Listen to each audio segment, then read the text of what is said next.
O Senhor esteja convosco. Ele está no meio de nós. Proclamação do Evangelho de Jesus Cristo, segundo Lucas. Glória a vós, Senhor. Naquele tempo, os publicanos e pecadores aproximavam-se de Jesus para o escutar. Os fariseus, porém, e os mestres da lei criticavam Jesus. Esse homem faz refeição, acolhe os pecadores e faz refeição com eles. Então Jesus contou-lhes esta parábola. Se um de vós tem 100 ovelhas e perde uma, não deixa as 99 no deserto e vai atrás daquela que se perdeu até encontrá-la? Quando a encontra, coloca nos ombros com alegria e chegando a casa, reúne os amigos e vizinhos e diz: alegrai-vos comigo, encontrei a minha ovelha que estava perdida. Eu vos digo, assim haverá no céu mais alegria por um só pecador que se converte, do que por 99 justos que não precisam de conversão.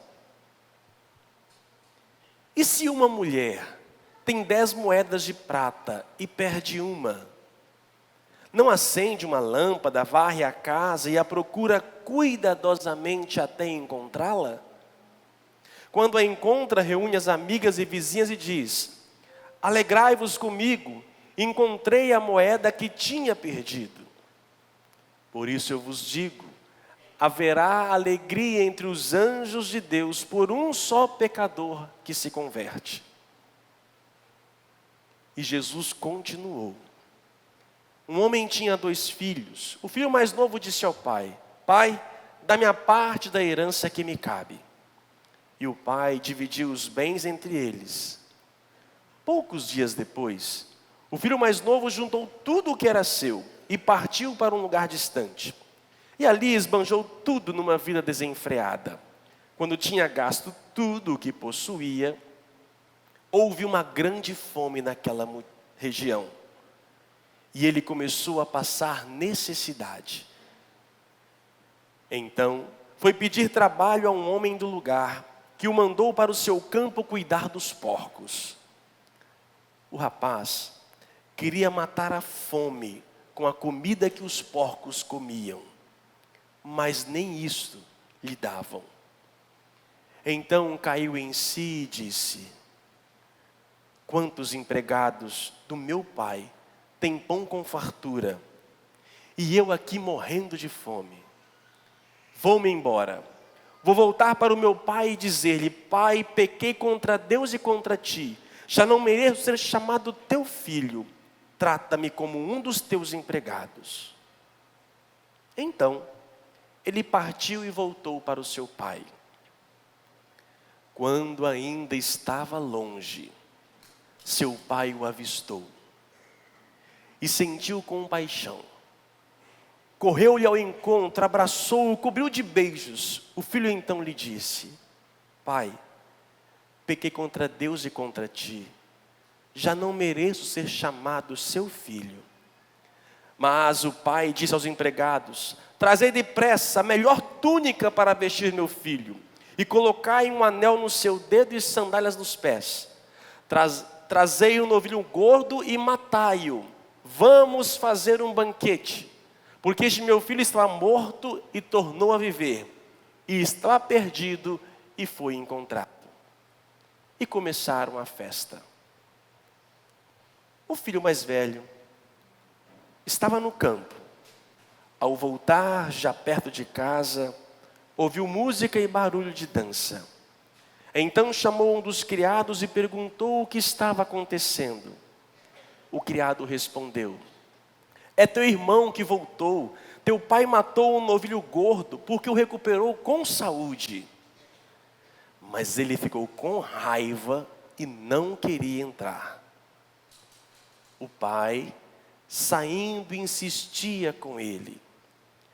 Ele, porém, respondeu ao pai: Eu trabalho para ti há tantos anos, jamais desobedeci a qualquer ordem tua, e tu nunca me deste um cabrito para eu festejar com meus amigos. Quando chegou este teu filho que esbanjou teus bens com prostitutas, matas para ele um novilho cevado. Então o pai lhe disse: filho, tu estás sempre comigo, e tudo que é meu é teu. Mas era preciso festejar e alegrar-nos, porque este teu irmão estava morto e tornou a viver. Estava perdido e foi encontrado. Palavra da salvação. Glória a vós, Senhor. Que as palavras do Santo Evangelho perdoem os nossos pecados.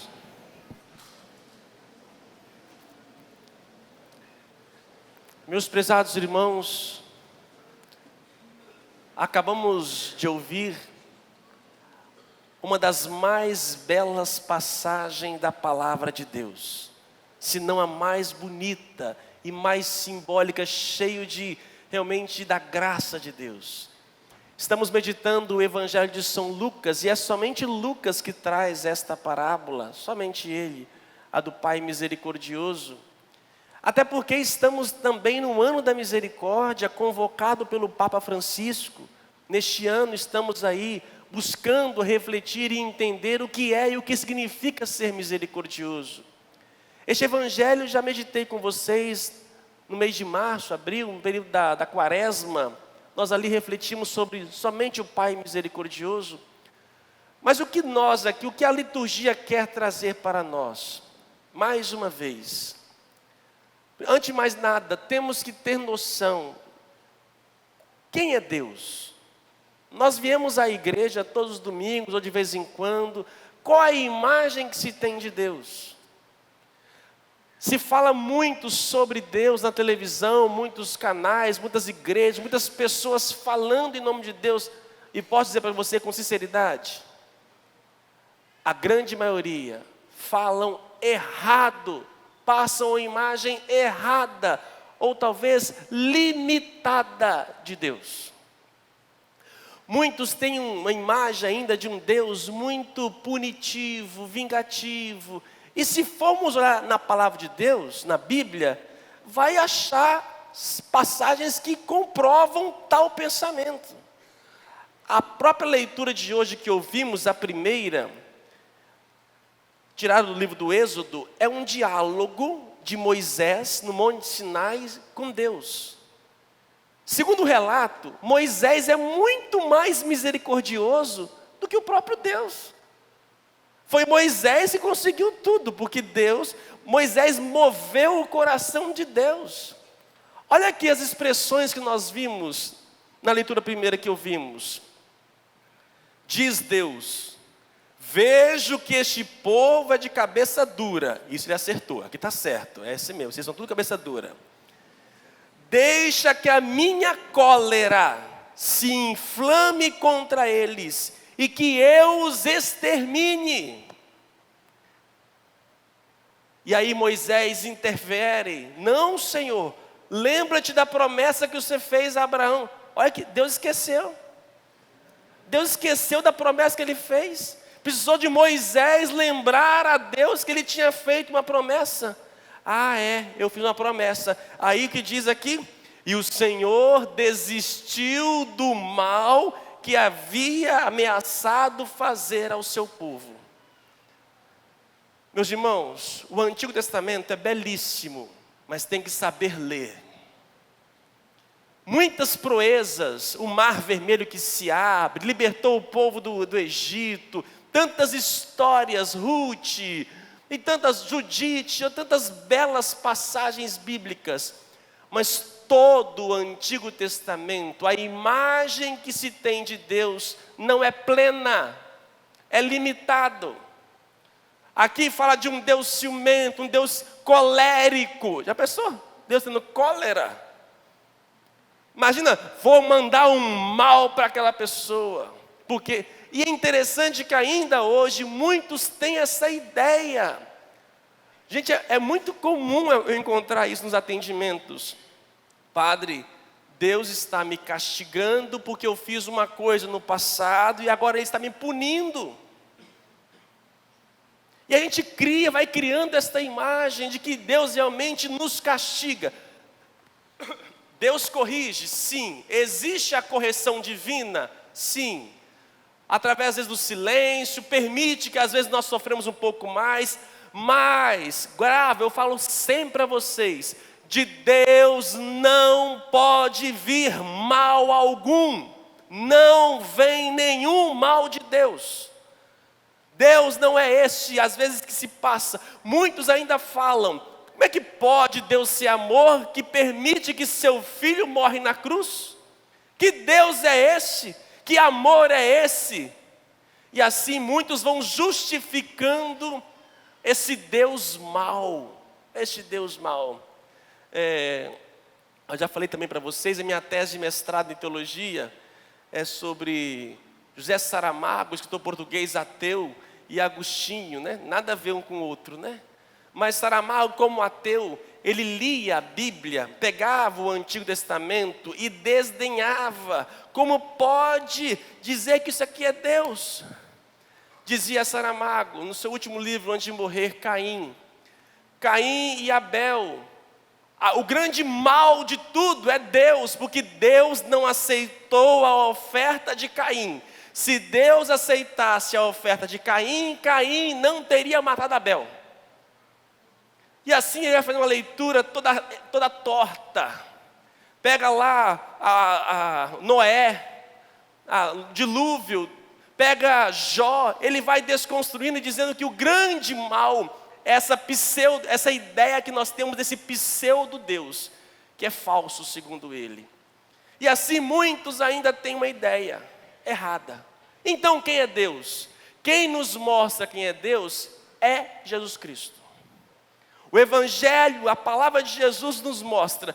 E a liturgia de hoje, o Evangelho de hoje, ali está a cara de Deus, quem Deus é.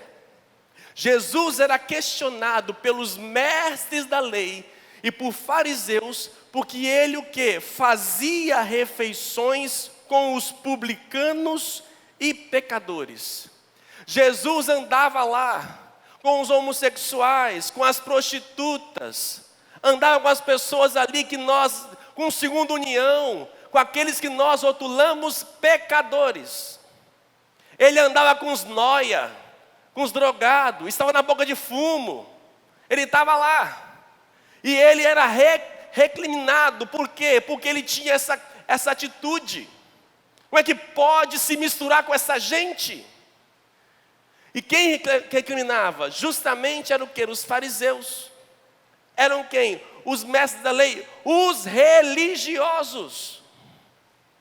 A religião, meus irmãos, ela tem um papel de religar, um papel fantástico. Mas muitos, e na história inclusive de nós, a Igreja Católica, muitas vezes os religiosos não fizeram essa religação. Pelo contrário, fizeram uma imagem errada e se distanciaram do povo. E aí então que Jesus mostra quem é Deus. Quem é Deus?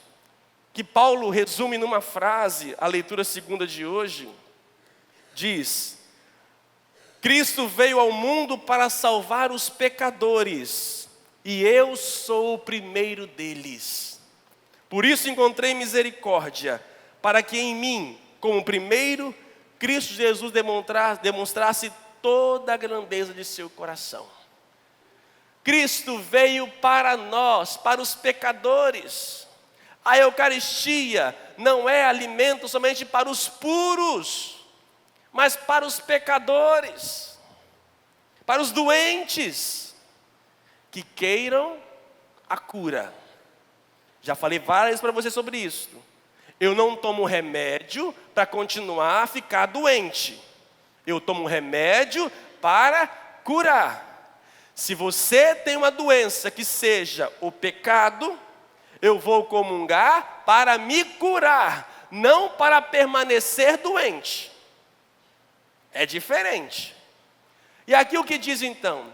3 parábolas. Primeiro, Deus é comparado como um pastor que tem 100 ovelhas. e que por acaso perde a ovelha, ela está andando junto em bando. Facilmente ela se distrai, e quando tem um morrinho, as demais passaram, ela ficou para trás, ela não sabe para onde vai, ela se perde. A ovelha facilmente se perde. Olha para você, filho. Facilmente você cai em tentação, não é verdade?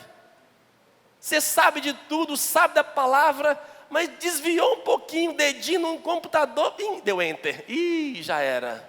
Aí quando viu, nossa, e aí começa a ver e não para. Um pouquinho, sem se prestar atenção, desvia. O que faz? Olha a imagem de Deus. Quem é que deixaria 99 para ir ao encontro de um? Por causa de 1%, que é vagabundo. Por causa de 1%, quem deixaria 1%, né, os 99 para ir atrás de 1%? Olha o que Deus faz. Para Deus, Ele move mundos ao encontro. O pecador que distanciou a ovelha, eu vou atrás dela. Coloco as 99 no deserto, em cuidados de outro, e vou atrás. E quando encontra, a ovelha distraída, por que você não obedeceu? Não briga, simplesmente pega, coloca no ombro e carrega. Segunda parábola, uma senhora de uma casa com 10 moedas de prata. Uma moeda de prata equivalia a um dia de trabalho. Ela perdeu 10%. 10% da sua renda ali estava perdida. Ela revira a casa. Vocês não sabem o que é pegar ônibus, vocês não pegam ônibus, né? Quem pega ônibus, por causa de 5 centavos, não passa roleta não, filho. Passa não. Entendeu? Você não sabe o que é isso, né? É difícil. Essa mulher, então, revira a casa toda, muda tudo de lugar. Ela não fica parada, Deus não para, não fica lá parado. Ele move tudo, tira todos os lugares para poder encontrar aquela moeda. Aquele que se vendeu, aquele que se perdeu, aquele que se quantificou. E por fim, a parábola mais bela, o pai com seus 2 filhos, 50%. E aqui nós vemos o filho mais novo matando o pai, pedindo a herança, indo para o mundo. E ali, meus irmãos, ele gasta tudo. E quando retorna, quando cai em si, comendo comida com os porcos aqui simbolizam, está lá, ele está chafurdando nas drogas, nas bocas, vendendo tudo para poder manter o seu vício. Ele não consegue viver a sua sexualidade porque vive desenfreada, ele vive escravo. Os porcos é aqueles escravos do pecado, que não conseguem um dia sem não vivenciar e alimentar o seu vício. Foi quando então ele cai em si e percebe, basta, na casa do meu pai nem os empregados são tratados assim. E resolve voltar. E aí, meus irmãos, a cena mais bonita, é verdade que nessa terceira parábola, o pai não vai atrás. Na ovelha, o pastor foi atrás. Na moeda, a senhora foi atrás. No pai, o pai não foi atrás. Por quê? Respeita a vontade humana. Deus respeita o nosso querer. Mas quando aquele filho apareceu lá na ponta, lá longe, o pai estava lá. A gente faz a interpretação que o pai ia todo dia, e ele vai correndo atrás do filho, abraça, não questionou, porque na verdade o que o filho havia feito? Ao pedir a herança, ele matou o pai. Quanta gente que mata Deus no seu coração, porque perdeu um filho, morreu, uma doença, e aí culpabiliza Deus, porque Deus permitiu tal coisa, e briga com ele, e briga com a igreja, e briga com todo mundo, e questiona a Deus porque a vida dela é assim, e mata, fere a Deus. Quando alguém te fere, o que você faz? Quando alguém te faz uma ferida e te pede, quase que te mata, o que você faz? É difícil perdoar, né? Olha a imagem de Deus, abraçou, beijou, não perguntou nada, o que ele fez, o que deixou de fazer, nem jogou para ele o pecado. Meu irmão, Deus não quer saber o que você fez de errado. E ali ele faz festa. Então, se é assim, eu vou então para fora, vivo a minha vida curto, depois me confesso e tudo bem. É isso? É isso. Posso então ir lá, aproveitar, está liberado? Tá. Fazer o que eu quiser? O que quiser. E se eu voltar, você vai me atender a confissão, vai me perdoar? Vou. Estiver arrependido? Vou. Então, o que a gente está esperando aqui? A ideia que nós temos que quem está lá fora é mais feliz do que nós que estamos aqui dentro, é a imagem errada que nós temos de Deus. Se fosse bom viver sozinho ou longe daqui, a ovelha não iria ser procurada, nem a moeda, nem muito menos o filho teria voltado. Tire da sua cabeça que viver feliz é quem vive fora da casa do Pai, longe de Deus. Tire da sua cabeça de que a igreja, de que a religião, de que Deus me pune, é como uma camisa de força, em que eu não posso fazer nada, tudo é pecado, não pode fazer isso, não pode fazer aquilo, então eu vivo lá fora a liberdade, e muitos em nome de Deus colocam no povo uma camisa de força. Isso não é Deus, Deus jamais, desde o princípio, o que Ele colocou para nós foi a liberdade, mesmo sabendo que nós iríamos pecar, e jamais Deus feriu a liberdade. Não será um homem, um padre, um pastor ou um bispo que vai nos privar. Quem não pode, quem deve nos governar é Deus. A liberdade é o maior prêmio que Deus nos deu. Só que essa liberdade, quanto mais em Deus estivermos, mais veremos. E parece ao contrário, quanto mais a pessoa na igreja é, mais não pode. Então vou no mundo, porque lá pode. E lá a pessoa é feliz. E é errado. Esta é a imagem errada de Deus. Deus nos faz livres. É tão bom, mas tão bom estar em Deus. É muito bom estar na casa do Pai, ser cuidado por Ele. Se você for e voltar, será amado, mas você irá perder. Só que o perigo, e termino, é o filho mais velho. Eu falei para vocês a vez passada. O filho mais velho é aquele que ficou na casa do pai. É o igrejeiro, é o misseiro, é o que vai para a igreja. Está aí, são vocês. É o filho mais velho. Esse, às vezes, é o mais perigoso. Porque podemos estar na casa do Pai, todo domingo está comungando, e não experimentar a misericórdia. O que o Papa está nos chamando este ano é para isso. Misericordiosos como o Pai. Assim nós somos chamados a viver a misericórdia. Já pensou? O filho mais novo voltando para a igreja, voltando para a caminhada, e encontrasse o irmão mais velho, em vez do pai. Aí ele chega lá, todo cabisbaixo. O que você está fazendo aqui? Vai chover hoje aqui, hein? O pai não quer saber nada de você não. Você fez um monte de cagada aqui. Eu acho que se fosse você, eu nem aqui aparecia. Ele está com você. E se eu fosse você, voltar para o seu mundo, você não merece estar aqui, você não é digno, olha o seu pecado. Largou a esposa, largou tudo, agora vem para cá confessar e comungar? Não, vai embora. Se você ir embora. A verdade é que muitas pessoas, quando voltam, encontram o filho mais velho, não a face misericordiosa.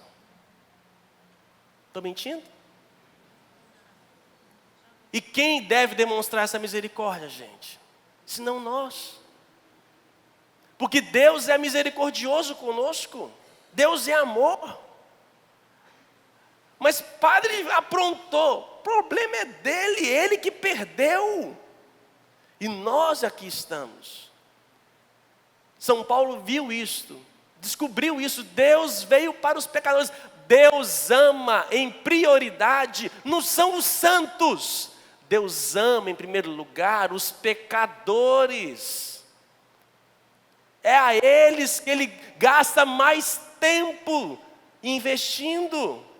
Às vezes Ele nem ouve os nossos louvores aqui para poder ir ao encontro, entre aspas, tá, gente? Para poder ir ao encontro daquele que se perdeu. Deus é assim. Se você não está satisfeito com esse Deus, então, meu filho, sinto muito. Mas Deus é assim. Que peçamos ao Pai que nos ensine a sermos misericordiosos. Se por acaso alguém se perder na sua vida, fugir da sua vida, até mesmo quase te matar, fizer uma ferida, acolha, faça festa no retorno. Eu digo sempre, perdoar humanamente falando, você não é obrigado a ser amiguinho da pessoa, mas o mínimo de convivência há de existir. Que Deus nos faça cada vez mais misericordiosos. E só ganha quem assim o for. Louvado seja o nosso Senhor Jesus Cristo.